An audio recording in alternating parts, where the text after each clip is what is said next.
I think, again, I think the Congress needs to get to the bottom of it, and I think the White House has to provide those answers, but it has to be done on a bipartisan basis. Seeking the truth should be a bipartisan pursuit. Republicans can't be overly political about it, and the Democrats can't be overly dismissive. They've got to get together.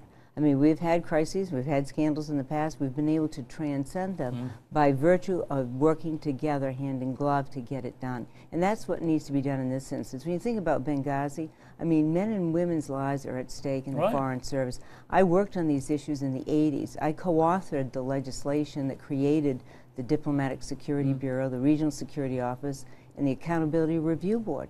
And now we're seeing examples once again that demonstrate that we haven't learned from the past events, and something went terribly wrong.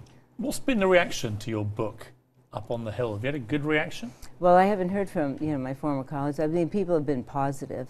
Do they want to hear this message? Well, I think so, because there are a number of people, both in the House and the Senate, that want to work together and get things done. They understand just what you said, is that it's the politics over the policy. It's become a perpetual campaign. There used to be a time period where the first year after the election, you sat down with the President and the Congress, you synchronized the agenda, and you plowed through the issues. That didn't mean to say that you didn't have fierce debates. I just think everyone's in permanent election mode. They are. And at the moment, electioneering in American politics means attacking. That's right. So everyone's in permanent attack dog mode. It's like Reservoir Dogs. No, and I think the national interest of America is not being served. No, it isn't. It's to the detriment of this country. That's why I decided to write this book. I wasn't planning on writing a book when I made my announcement not to seek re-election. But I was encouraged because I want to make the point to the American people, this is the time to change it. They have to change it. And there are ways to do it in real time through the technology that you use so well. Yeah. Absolutely.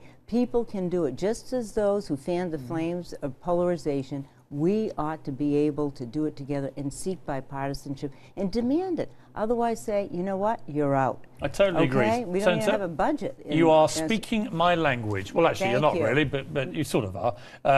It's English, isn't it? It's a common language. Fighting for Common Ground, How We Can Fix the Stalemate in Congress. Terrific book. I urge everyone in Washington, never mind the viewers, Washington, go and read this book and wake up to what is happening. Thank you very much for joining me.